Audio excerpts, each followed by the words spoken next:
Que pediu para não ser identificada, a gente manda aqui o nosso abraço para o ouvinte de vocês do programa.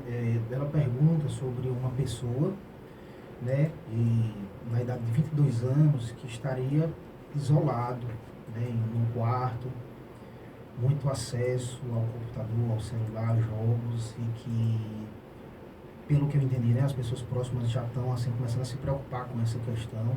E o que poderia ser feito, né? É uma situação assim bastante ímpar, né? Eu que trabalho por ter minha especialidade em saúde mental, ter atuado um tempo em CAPS, né? Que é a minha área assim mais que eu me sinto mais à vontade, né? Para comentar e atuar, né? O CAPS, né? Só para deixar claro aqui, a gente chama na Organização da Saúde, na literatura de saúde, que ele é o organizador da saúde mental, né? Ele é o principal serviço assim que é o responsável por organizar essa rede de saúde. Então a gente pegava muitas situações assim, né? Fazer visita domiciliar a um paciente que está ali trancado, fechado, sem querer contato com mais ninguém.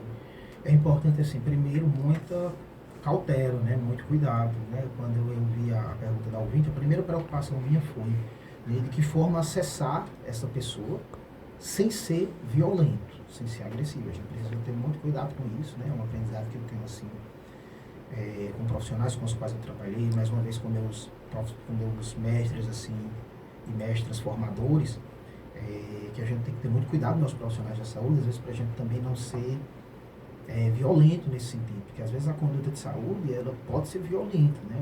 O profissional às vezes nesse ímpeto de fazer algo, às vezes acaba tendo um ato que não é legal para a pessoa, né? Então assim, qual era a primeira dica que eu daria?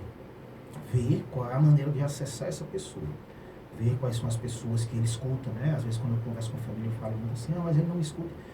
Eu acho, né, pelo menos na minha experiência, sempre tem alguém que a pessoa escuta, às vezes um primo, uma amiga, né? Eu tô lembrando de um jovem que eu atendi há um tempo atrás e ele jogava muito esses jogos, né?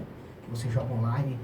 Aí, mas veja que interessante, tô lembrando agora, que a mãe dele me dizia que ele não tinha amizade e pouco falava com a família, né? Mas aí nos atendimentos, ele dizia que quando jogava esse jogo, tem uma amiga lá de São Paulo, que ele conversava com ela como é que a gente chama?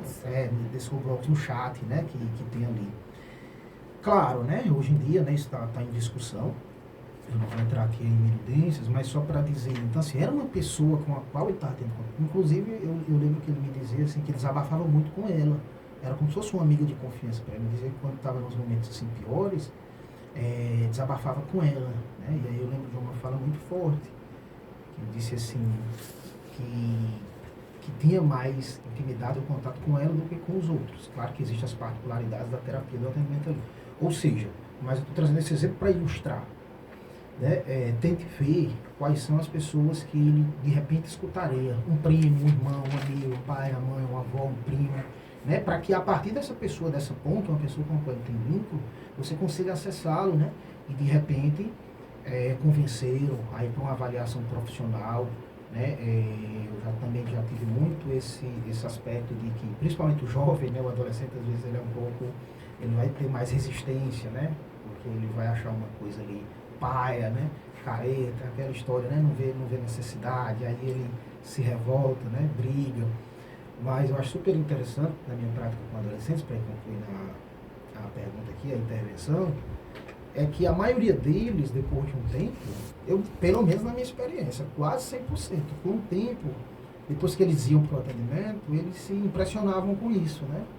Porque eu explico da seguinte maneira, é como se eles fossem, né, para o atendimento achando que o psicólogo ia ali puxar a orelha, dar briga, né? Eu sempre dizia para eles, quem faz isso aí é seu pai e sua mãe em casa, eu não estou aqui para isso. Então, eles mudavam totalmente a perspectiva e acabavam gostando e adoravam ir assim para a terapia, né? Porque a terapia é um outro espaço. Então, para o ouvinte, veja isso, essa possibilidade de acessar ele de alguma maneira para convencê-lo. Às vezes você pode fazer uma negociação, né? Uma pactuação, como a gente gosta de usar na saúde mental. E se a gente trouxer um profissional, às vezes, para atendimento, uma avaliação em domicílio, né? Para que, assim, avalie esse quadro, vê se tem um sofrimento, vê se tem algum risco, tá bom? E vocês, especialmente essa pessoa, possa estar sendo ajudada.